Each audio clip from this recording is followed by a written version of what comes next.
স্বাগতম প্রমিসেস জানতে চাই। আমি নুজহাত রহমান আপনাদের সাথে আছি পুরো পর্ব জুড়ে। কেমন আছেন আপনারা? আমি তো খুব ভালো আছি এবং গল্প করব আজও আরও একটি নতুন বিষয় নিয়ে নতুন অতিথিদের সাথে। আজ আমাদের আলোচ্য বিষয় মাদকাসক্তির চিকিৎসার পরবর্তী সেবা। আর এই বিষয়ে আলোচনা করার জন্য আজ স্টুডিওতে উপস্থিত আছেন অ্যাডিকশন কাউন্সিলর শায়রাজ মেহেদি রিঙ্কু এবং আছেন রিকভারিং অ্যাডিক্ট এবং পিয়ার কাউন্সিলর ইরাদ রহমান। কেমন আছেন আপনারা? ভালো আছি আপু, আপনি কেমন আছেন? হ্যাঁ, খুব ভালো আছি, খুবই ভালো আছি। এবং আপনাকে তো অনেক সময় পেয়েছি, ইরাদকে আজকে আমি প্রথম পাচ্ছি আমাদের এই প্ল্যাটফর্মে, যদিও ইরাদ এর আগেও এসেছে আমি জানি। এবং রিকভারিং অ্যাডিক্ট হিসেবে খুব গর্বের সাথে নিজেকে পরিচিত করছে ইরাদ। এটা আমারও খুব গর্বের বিষয়, আমার খুব ভালো লাগে। তো ইরাদকে দিয়ে আজকে আমি শুরু করতে চাই। ইরাদ রহমান, আপনি একজন রিকভারিং অ্যাডিক্ট এবং বলছেন যে আপনি একজন পিয়ার কাউন্সিলর। কাজও করছেন আপনি প্রমিসেস মেডিকেলের সাথে। আপনারা দুজনেই প্রমিসেসের সঙ্গে কাজ করছেন, প্রমিসেস মেডিকেলে। তো এই যে রিকভারি হিসেবে আপনার নিজের জার্নিটা যখন শুরু করলেন, আজ আমরা যে বিষয়টাতে আলোকপাত করতে চাচ্ছি, যে চিকিৎসার পরবর্তী সেবা বা ফলো আপ যদি বলি বা আফটার কেয়ার যদি বলি, এই জায়গাটা সম্পর্কে আপনার অভিজ্ঞতা থেকে যদি বলেন। আমাদের যখন ট্রিটমেন্টটা শেষ করার লাস্টের উইকেই আমাদের কাউন্সিলর একটা লিস্ট দিয়ে দেয়, একটা অ্যাকশন প্ল্যান আমরা যেটা বলি, যে ডুজ অ্যান্ড ডোন্টস, যে স্ট্রিক্টলি এইগুলা ফলো করতে হয়। এর ভিতরে কিছু ছিল যে ফলো আপ করার সেন্টারে আসা, এর ভিতরে আরও ডিফারেন্ট আরও অনেক কিছু আছে। আমার যে রুলসগুলো সেট করে দিয়েছিল, আমাকে বলেছিল ব্লাইন্ডলি এই রুলসগুলো ফলো করতে। রুলসগুলোর ভিতরে আছে আপনার এভরিডে সকাল থেকে শুরু করে দুপুর পর্যন্ত সেন্টারে আসা, স্মার্টফোন অ্যাভয়েড করা, আগে যাদের ফ্রেন্ডসরা ছিল তাদের সাথে টোটালি না মেশা, ফ্যামিলির সাথে ভালো টাইম স্পেন্ড করা এবং টাকা পয়সাটা না ইউজ করা, আর টাইম মতো ওষুধ খাওয়াটা। তো আমাকে যখন বের হয়েছি তখন আমার কাছে, যখন ছিলাম সেন্টারে অনেকজন একসাথে ছিলাম, তো ওই সময় বোর্ডম ছিল না। যখন বাসায় গিয়েছি, বাসায় যাওয়ার পর থেকে একটু বোর্ডম কাজ হয়েছে, যে একটু বোর্ড লাগছে এখন একা একা। সবাই সবার কাজে ব্যস্তর ভিতরে ছিল, সবাই সবার কাজ লাইফ নিয়ে ব্যস্ত। তো আমি তখন একটু বোর্ডম কাজ করতো। তখন আমাকে আমার কাউন্সিলর বলেছিল, তুমি এভরিডে সকালে আসবা, রুটিন মেনটেন করবা, সকালে আসবা, বিকাল পর্যন্ত আমাদের সাথে থাকবা, বিকালের পর গিয়ে তুমি বাসায় ফ্যামিলি টাইম স্পেন্ড করো। তো আমি ওইভাবে করে শুনে, আমিও ব্লাইন্ডলি ওইভাবে করেই, আমি কোনো ধরনের রিস্কে যেতে চাইনি। যেভাবে করে আমাকে বলে দেওয়া হয়েছিল সেন্টার থেকে, আমার অ্যাডিকশন কাউন্সিলর, আমাদের এমডি স্যার যেভাবে করে বলে দিয়েছিল, ওইভাবে করে আমি ফলো করেছি। তো আমি সকালবেলা ঘুম থেকে উঠে ব্রেকফাস্ট করে এসে পড়তাম প্রমিসেসে 10টার দিকে, পুরো সারাদিন থেকে 4টার দিকে বাসায় ফিরে যেতাম। বাসায় গিয়ে একটু ফ্রেশ হয়ে ফ্যামিলির সাথে টাইম স্পেন্ড করতাম। মানে তখন আর বোর্ডমটা কাজ হতো না। তখন দেখা যেত কি সকালবেলা ঘুম থেকে উঠেছি, কেমনে জানি দিনটা পার হয়ে গেল, বোর্ডমটা ছিল না। তারপর আমাকে বলেছিল যে পুরানো ফোন নাম্বার ইউজ করতে না। তো আমি টোটালি পুরানো, মানে নতুন নাম্বারই নিয়েছিলাম। বেশ কিছুদিন আমার ফোন ছিল না, ফার্স্টের দিকে জাস্ট একটা বাটন ফোন ছিল। তো আমি বাসায় এসে খালি কাউন্সিলরকে ফোন দিয়ে বলতাম যে স্যার আমি আসছি বাসায়, আর সেন্টারে গিয়ে বলতাম ফোন দিয়ে যে আব্বা আমি বাসায় সেন্টারে আসছি। জাস্ট একটু কমিউনিকেশনের জন্য একটা ফোন দেওয়া হয়েছিল। কোনো ধরনের টাকা পয়সা ওইভাবে ইউজ করতাম না। যা দরকার লাগতো ফ্যামিলিকে বলতাম যে আব্বা চলো আজকে খেতে যাই, বা আম্মা চলো আজকে ঘুরতে যাই, বা আম্মা এটা লাগবে, আব্বা চলো এটা কিনে দাও আমাকে। ওই ধরনের কোনো ধরনের নিজে ক্যাশ কোনো ধরনের হ্যান্ডেল করতাম না। তো এই যে আপনি একটা কথা বলেছেন যে ব্লাইন্ডলি ফলো করতে, মানে আপনি করেছেন এবং আপনাকে বলাও হয়েছে, এই জায়গাটা নিয়ে কখনো মনে প্রশ্ন আসেনি যে আমি আসলে ব্লাইন্ডলি ফলো করব কেন? আমাকে টাকা পয়সা আমাকে নিতে ব্যবহার করতে না করেছে, আমি তো এখন সুস্থই হয়েছি, তাহলে আমার অসুবিধা কি? বা আমি ফোন ব্যবহার করলেই বা সমস্যা কি? মানে এরকম প্রশ্ন আপনার মনে আসেনি? না ম্যাম, আমার প্রথম একটু জেগেছিল যখন ক্লাসে শিখাতো এগুলা, সেশনে যখন আমাদের ক্লাস নিত তখন বলতো, তখন একটু মনে প্রশ্ন এসেছিল। কিন্তু অ্যাকচুয়ালি আমার ভালো লাইফটার জন্য আমার খুব আগ্রহ ছিল যে আমি একটা ড্রাগ ফ্রি লাইফটা চাই। আচ্ছা। তো আমি এই জন্য আমি কোনো ধরনের রিস্কই নিতে চাইনি, যেহেতু ওনারা স্পেশালিস্ট, ওনারা এই ফিল্ডে এক্সপার্ট। তো আমি টোটালি আমার লাইফের প্ল্যানটাও তাদের উপরে ছেড়ে দিয়েছিলাম, যে আমি আর যেভাবে যেভাবে বলবে একদম ওল্ড স্কুল হিসাবে সেভাবে আমি ফলো করব। আচ্ছা, আমি আর মানে এর বাইরে কোনো কিছু চিন্তাই করব না। জি, মানে খুব সুন্দরভাবে আপনার টার্মটা বলেছেন যে ব্লাইন্ডলি আমি Blind. ফলো করব। আমি একটু শাহরাজ মেহেদী আপনার কাছে আসতে চাই। এই যে ব্লাইন্ডলি ফলো করার জায়গাটা, আপনার অভিজ্ঞতায় আপনি কি পেয়েছেন এবং কি দেখেন? আমি ইরাদের কথা থেকেই শুরু করি। আমাদের এই এন্টায়ার প্রোগ্রামের প্রথম যেই ধাপটা, প্রথম যেই স্টেপটা, সেটা হচ্ছে সারেন্ডার করা এবং সেই সাথে কিছু কনফেশন, যে না প্রবলেমটা, স্বীকারোক্তিটা যে আমার প্রবলেমটা আছে, এবং সমাধানটা যদি আমি নিজেই দিতে পারতাম তাহলে তো আমি অনেক আগে একা একাই ভালো হয়ে যেতাম, রাইট? তো সেটা তো পসিবল না। যেহেতু আমি আরেকজনের হেল্প, একটা ইনস্টিটিউশন, কিছু মানুষ, কিছু এক্সপার্ট, তাদের হেল্প নিচ্ছি, সো তারা আমার থেকে বেটার জানে এই ফিল্ডে, তো তারা যেটা বলবে সেটা আমি করব। একজন অ্যাডিক্ট যখন ডিসিশন নেয় যে সে ভালো হবে, সে আসলে তখন সবকিছু করার জন্য রেডি থাকে।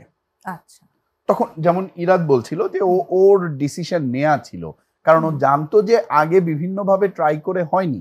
আমার নিজের ক্ষেত্রেও তো তাই, একই রকম। আমি যখন আগে নিজে নিজে ট্রাই করলাম তখন হয়নি, কিন্তু যখন আমি সারেন্ডার করলাম প্রোগ্রামটার কাছে, পুরো সিস্টেমটার কাছে, তখন আমাকে এটার এই নিয়মের বাইরে যাওয়ার আসলে অন্য কোনো উপায় নেই।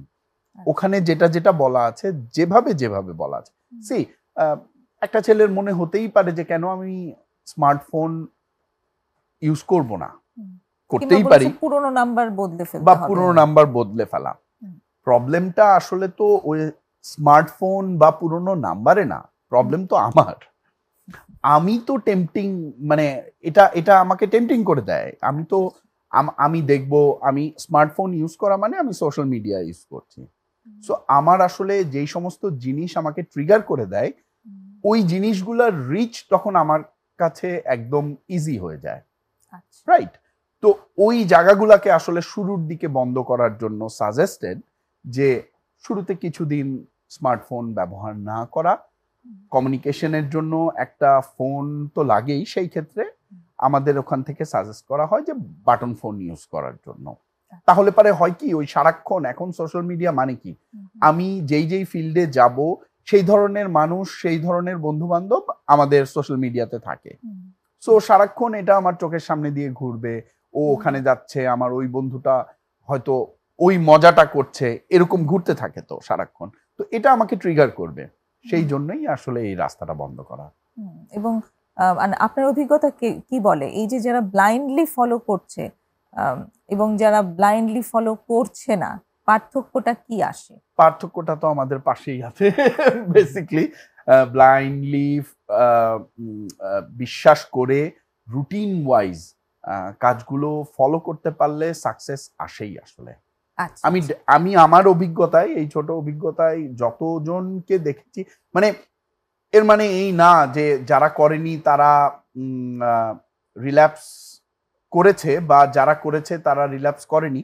সাকসেস রেটটা অনেক বেশি থাকে, অনেক সেফ থাকে, যদি কেউ রুটিন ওয়াইজ আমাদের যে অ্যাকশন প্ল্যানটা থাকে, ওই অ্যাকশন প্ল্যান মেনটেন করে যারা চলে, তাদের ক্ষেত্রে সাকসেস রেটটা বেশি। চমৎকার। আমাদের মানে সাকসেস রেটটা সম্পর্কে জানাটা খুব ইম্পর্টেন্ট, বিকজ এই অনুষ্ঠানের মাধ্যমে আমরা যাদের কাছে রিচ করতে যাচ্ছি তারা হয়তো এই সমস্যাটার মধ্যে আছেন, বা এই সমস্যাটা তাদের কেউ আছে, তো তাদের ভীষণ প্রশ্ন থাকে যে আসলে ভালো হবে তো, এই চিকিৎসাটা যে আমি নিতে যাব, নেওয়ার পরে কি আসলে সুস্থ হবে, এই আশঙ্কাটা ভীষণ ভাবে থাকে খুবই। তো তাদের জন্য আজকে আমাদের আসলে দুজন অতিথির মধ্যে দুজনই রিকভারি, এবং তারা খুব চমৎকারভাবে প্রফেশনাল এখন। এটা খুব ইন্সপায়ারিং, প্রচন্ড ইন্সপায়ারিং একটা জায়গা যে আপনারা দুজনেই এই প্রাইডটা ক্যারি করছেন। এই জায়গাটা নিয়ে একটু বলার আছে যে আমি কি একটা বিরতি নিয়ে আসতে পারি? Thank you. যদি দর্শক, একটা বিরতি নিয়ে এখনই ফিরছি।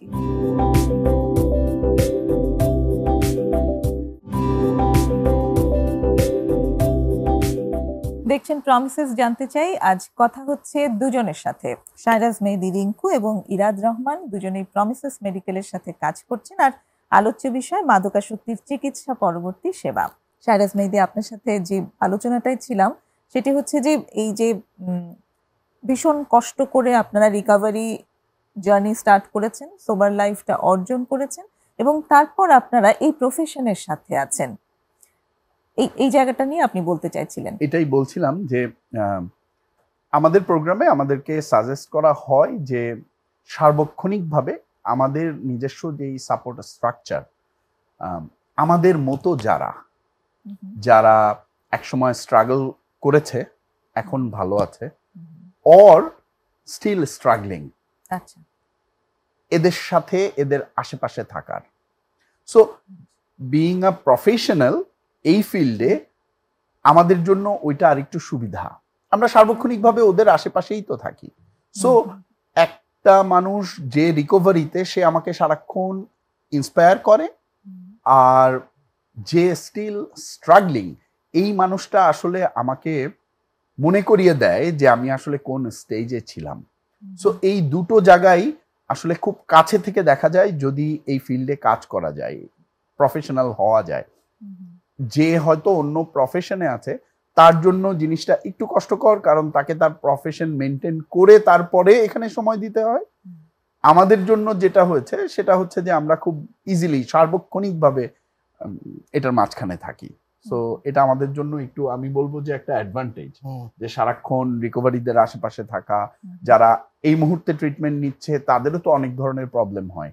এই প্রবলেমগুলোর সাথে না আমরা আমাদের নিজেদের প্রবলেমগুলোকে রিলেট করতে পারি এবং ওদের জন্য সাজেশন পেতে সুবিধা হয়, কারণ আমরা আমাদের এক্সপেরিয়েন্স থেকে ওদেরকে অ্যাডভাইস করে থাকি বা ওদেরকে বলি যে আমরা আসলে এইভাবে আমার সমস্যার সমাধান হয়েছিল, now it's up to you যে তুমি কোনভাবে করতে চাও। সেটা আমার জন্য একরকম হতে পারে, ইরাদের জন্য আরেক রকম হতে পারে। এই দুইটা সাজেশন নিয়ে সে আসলে নিজে ঠিক করে যে তারটা সে কোন উপায়ে করতে চায়। That's how it works. বাহ, দারুণ। ইরাদের অভিজ্ঞতা কি বলছে এখানে? আপু, আমিও রিঙ্কু ভাইয়ের সাথে একমত। আমার ফার্স্ট অফ অল, আমি যখন এখান থেকে বের হই, যখন প্রোগ্রামটা করে, আমার কাছে মাথায় একটাই ছিল যে আমি যেভাবে হোক, নো ম্যাটার হোয়াট, আমি সুস্থ থাকবো। তো আমার টার্গেটটা যেটা বললো রিঙ্কু ভাই ফার্স্টে, যে সারেন্ডারটা ছিল। প্লাস আমি যখন জার্নিটা স্টার্ট করার পর যখন দেখছি যে আমার এই যেগুলো ওরা ফলো আপে দিয়েছে, যে ইনস্ট্রাকশনসগুলো দিয়েছিল, অ্যাকশন প্ল্যান দিয়েছিল, ওটা ওটা ফলো করে কিন্তু সুস্থ আছি। আমার কোনো ধরনের আমার ট্রিগার হয়েছে, ট্রিগার তো অবশ্যই হবে, একটা ব্যাড হ্যাবিটে ছিলাম আমরা এত বছর, তো মাঝে সাথে তো এটার একটা টান আসবেই। তো আমাকে যেভাবে ইনস্ট্রাকশন দেওয়া ছিল যে every weekly recovery meeting attend করা, আমি উইকলি মিটিংয়ে আসতাম, দেখা যায় সবকিছু ভিতরে যাচ্ছিল, ভেন্ট আউট করে দিতাম, কোনো ধরনের ওই খারাপ লাগাটা পালতাম না।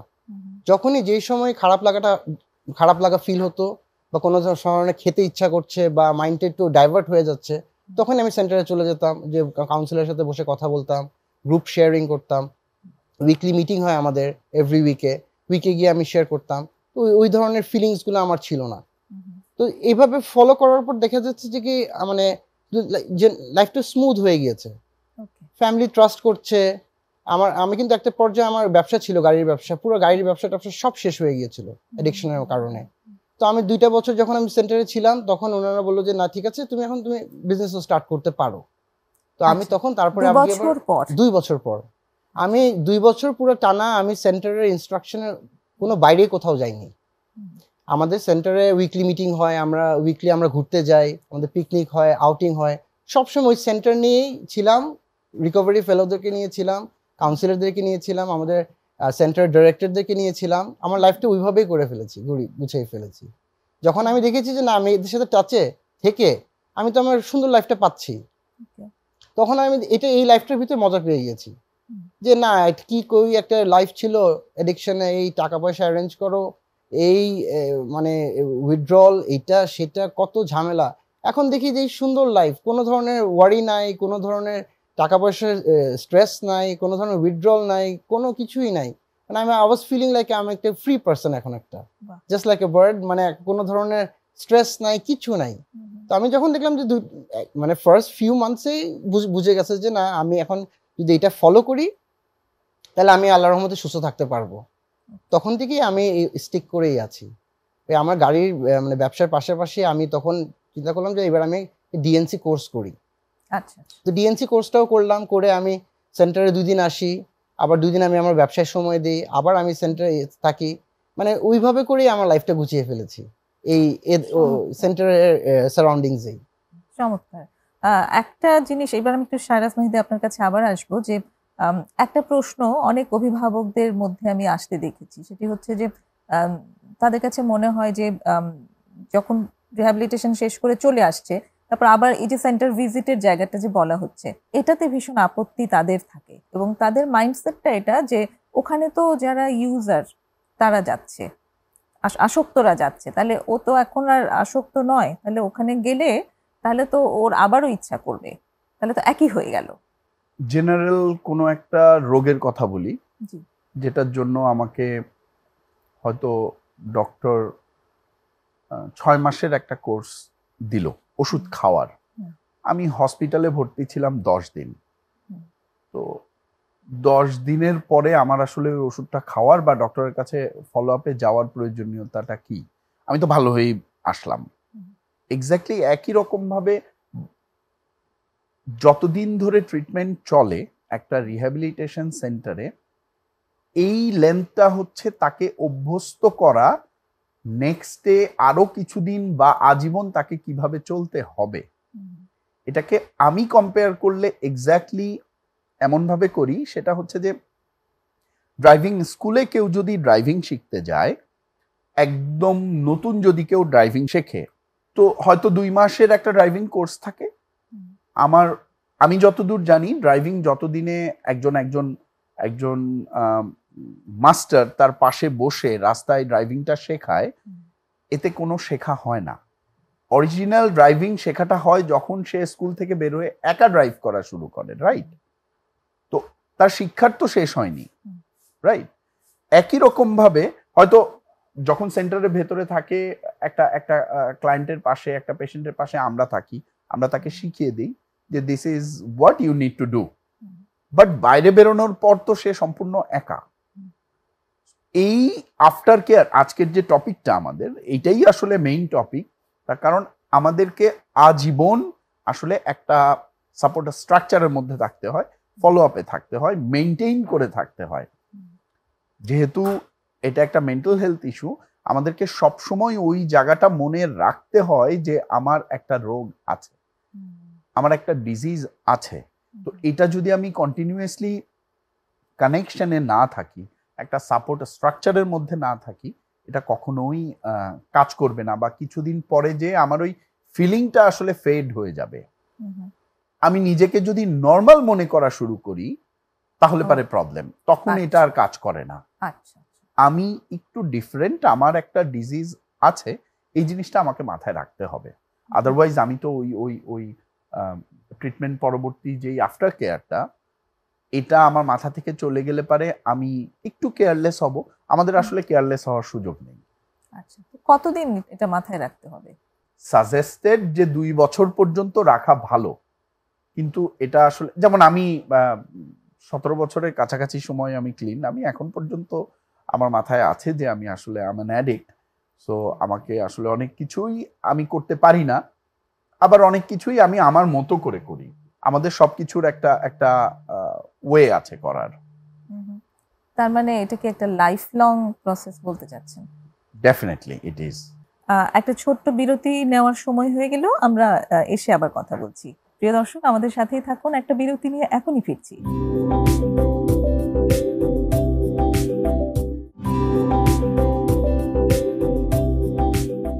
বিরতির পর আবারও ফিরে এলাম প্রমিসেস জানতে চাই।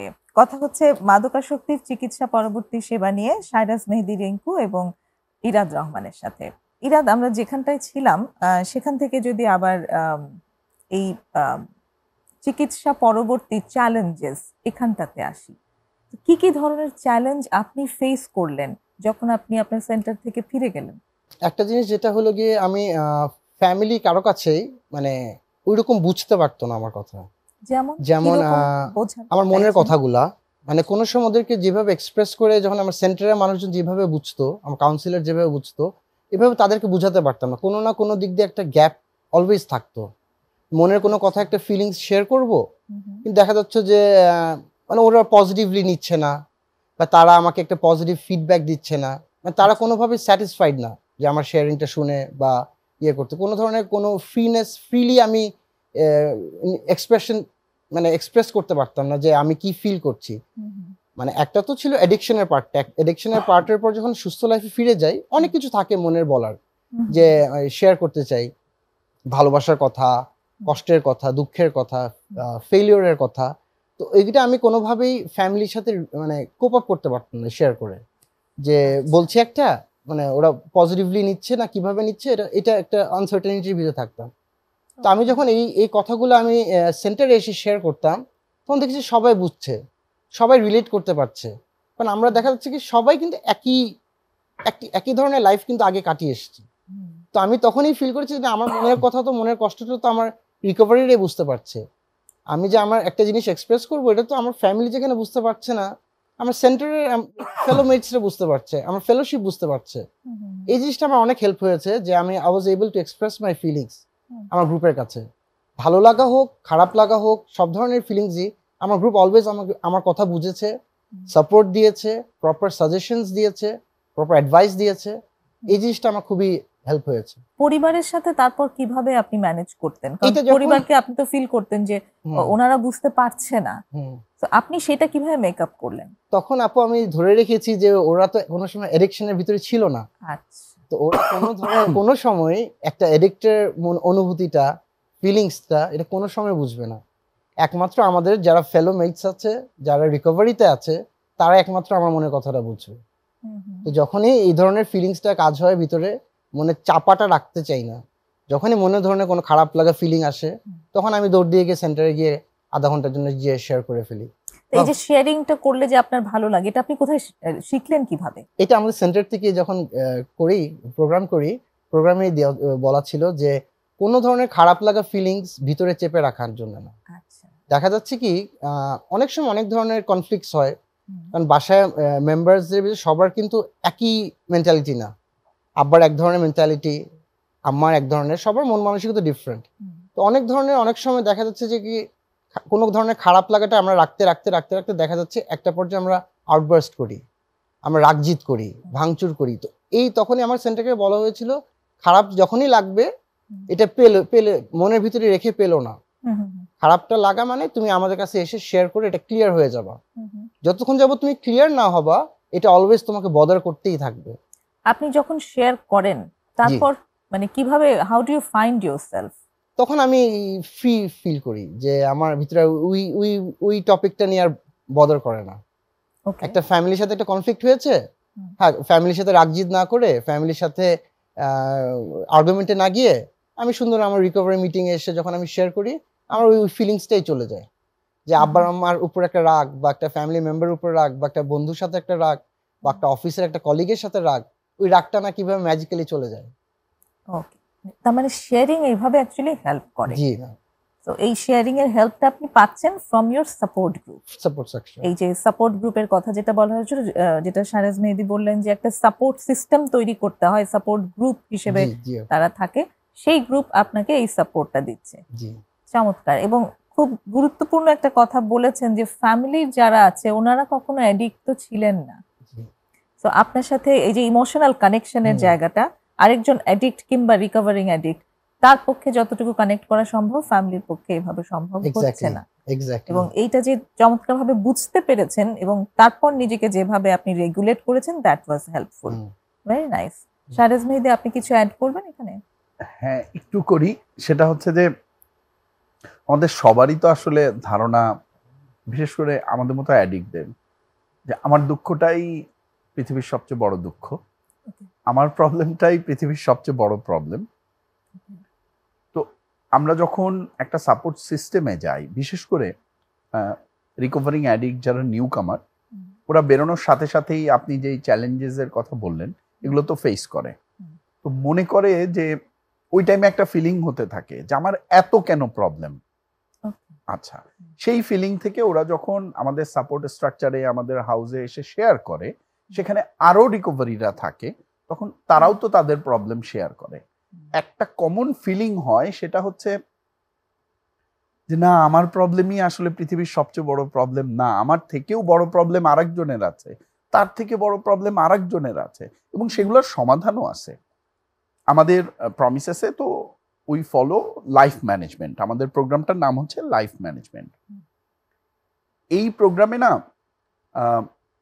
শেয়ারিং এর পরে, কেউ যখন আমরা শেয়ার করি, শেয়ারিং এর পরে একটা ফিডব্যাক জিজ্ঞেস করা হয়, are you open for feedbacks.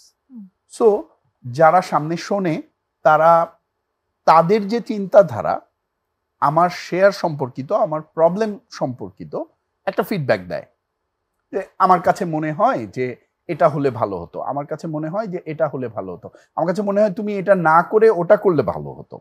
So যে শেয়ার করছে সে আসলে 5টা ফিডব্যাক পায়। তো এই 5টা ফিডব্যাকই তার জন্য অ্যাপ্রোপ্রিয়েট বিষয়টা তা না, তার মধ্যে একটা হয়তো তার জন্য কার্যকর, তখন ওই জিনিসটাই তার জন্য আসলে প্রচন্ড পরিমাণ কাজে লাগে।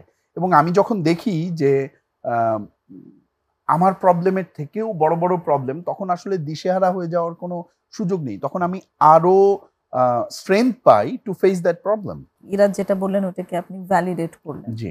এবং এটাই অ্যাকচুয়ালি আমি আগে একটা প্রশ্ন করেছিলাম যে অনেক অভিভাবকদেরই মনে হয় যে আবার সেন্টারে কেন যেতে হবে, ওখানে তো সব অ্যাডিক্টসরা আছে, তার মানে ওই যে ব্যাড কোম্পানির কথা বলা হয়, ওরা তো তাহলে ব্যাড কোম্পানি, ওখানে কেন যাওয়া হচ্ছে। জি জি।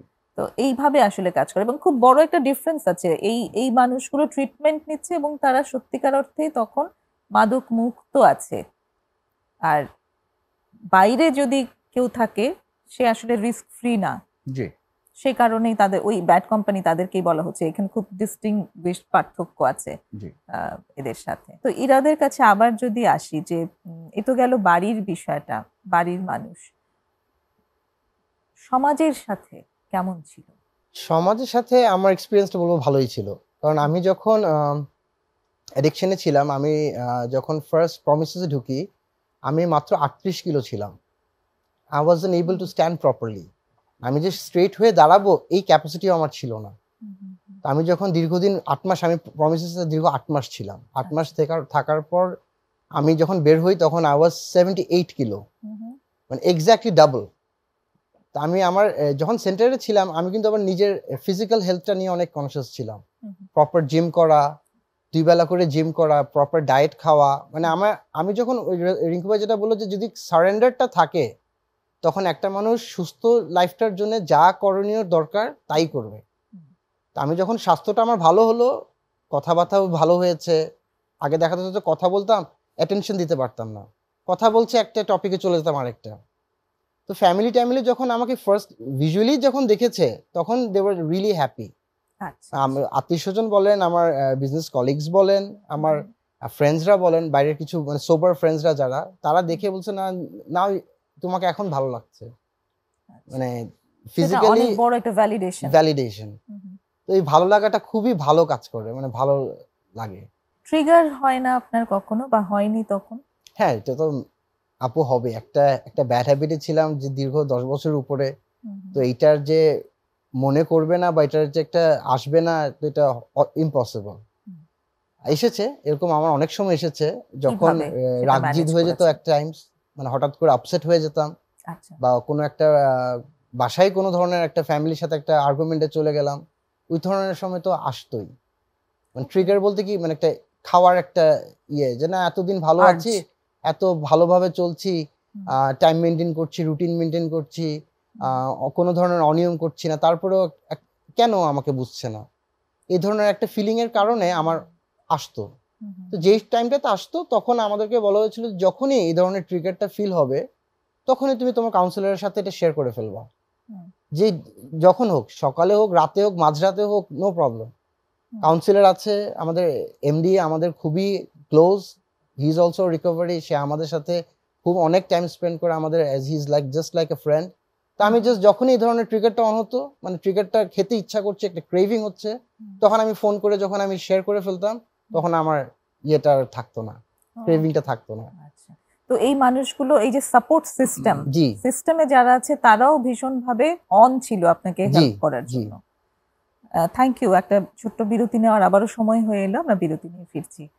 প্রিয় দর্শক, আবার বিরতি নিচ্ছি, সঙ্গেই থাকুন।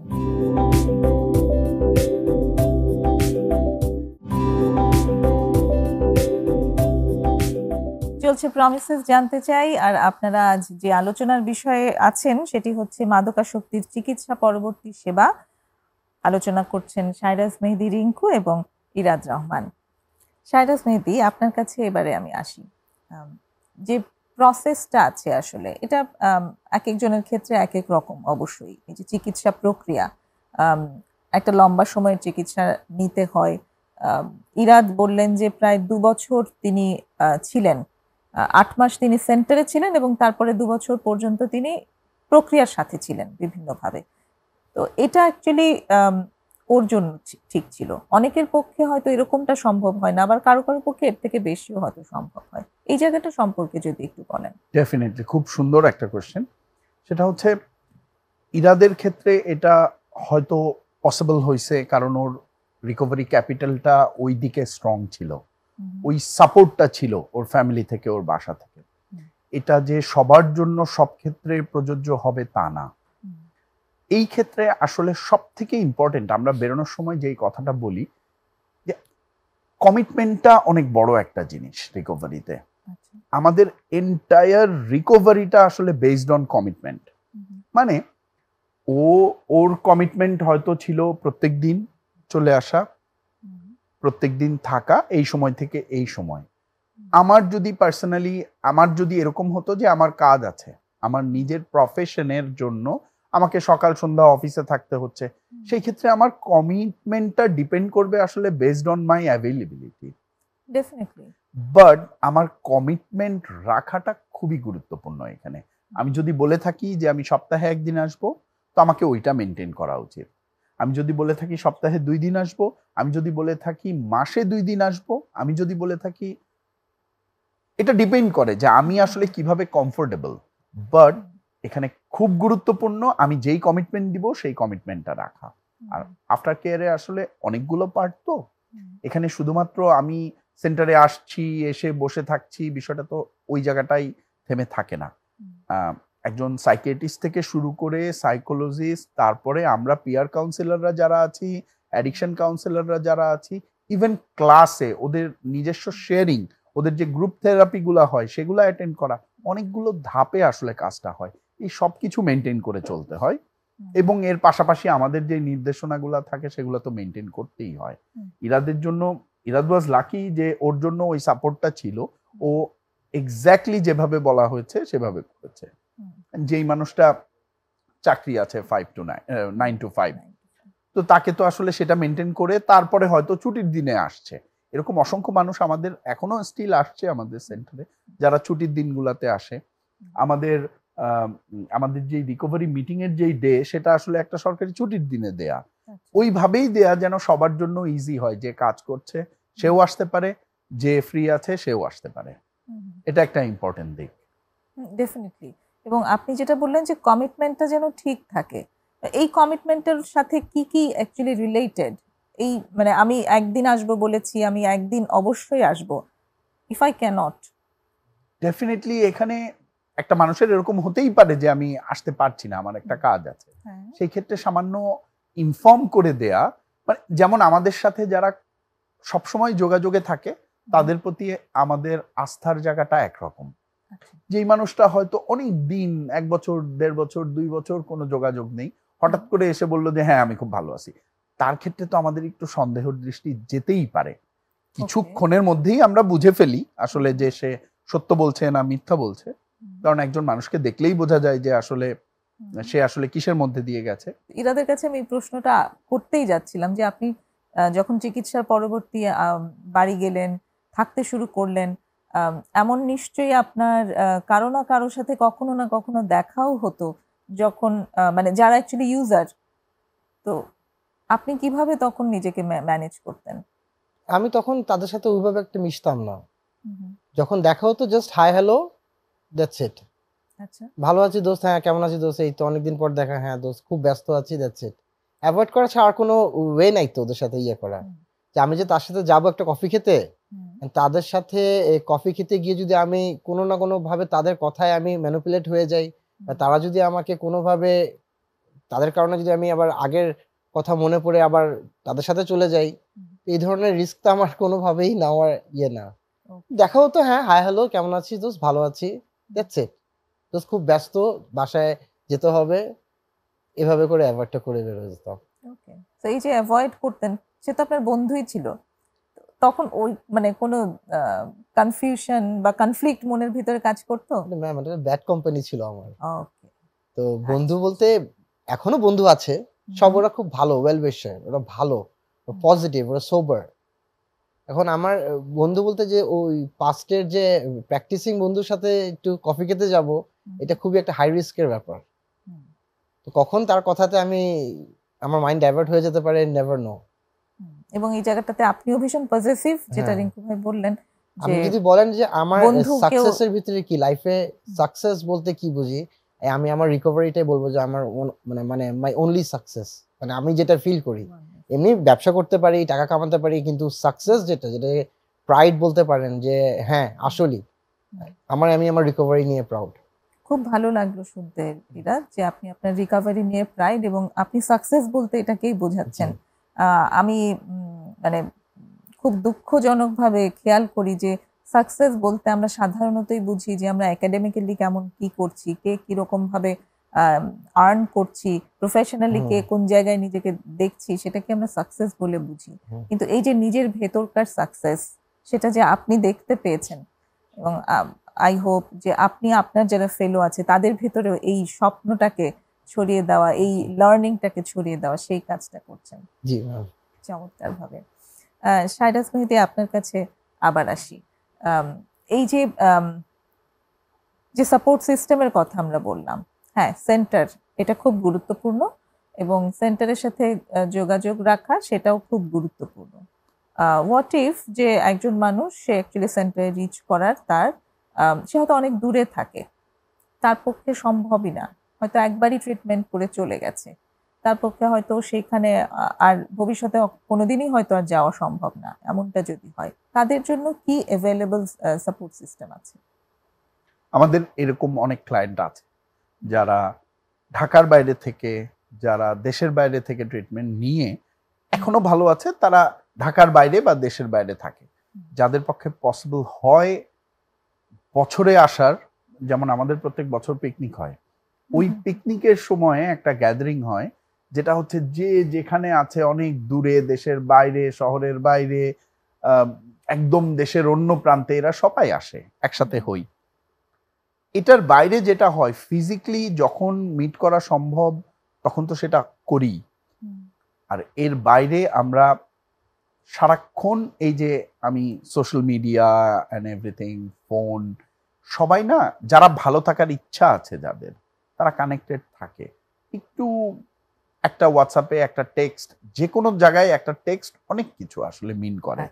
আমি যখন কারোর জন্য ফিল করি, কোনো কিছুর জন্য ফিল করি, তখন আমি আমার নিজের ট্রিটমেন্ট যাদের হাতে, যাদের কাছে করার, এখন থেকে আমি অলমোস্ট 17 বছর আগের কথা বলছি, তাদের প্রত্যেকে যারা আমার টিচার ছিলেন, তাদের প্রত্যেকের সাথে আমার এখনো যোগাযোগ আছে। আমি হয়তো শুরুর দিকে প্রত্যেক দিন, প্রত্যেক সপ্তাহ, প্রত্যেক মাস মেনটেন করতাম, বাট এখনো তো যোগাযোগ আছে। একটা নির্দিষ্ট সময় পর পর তাদের সাথে কোনো না কোনো ধরনের কমিউনিকেশন আমার হয়েই থাকে। তো তার মানে বলতে চাচ্ছেন যে কোনো ভাবে যেন তারা এই লুপ থেকে, সাপোর্ট সিস্টেম থেকে ছুটে না যায় এবং কানেক্টেড থাকে, এইটা হচ্ছে সবচেয়ে বড় একটা প্রিন্সিপাল হওয়া প্রয়োজন। এবং আফটার কেয়ারটা খুবই ইম্পর্টেন্ট, এটা ছাড়া আসলে মেইনটেনেন্স করাটা ডেফিনেটলি। অনেক ধন্যবাদ দুজনকে, অনেক ধন্যবাদ এখানে আসার জন্য এবং চমৎকার আলোচনা করার জন্য। আশা করি দর্শকরা উপকৃত হয়েছেন। সুপ্রিয় দর্শক, আমরা অনুষ্ঠানের একদম শেষ পর্যায়ে, সবাইকে আবারও শুভেচ্ছা জানিয়ে আগামী অনুষ্ঠানের আমন্ত্রণ জানিয়ে শেষ করছি। খোদা হাফেজ।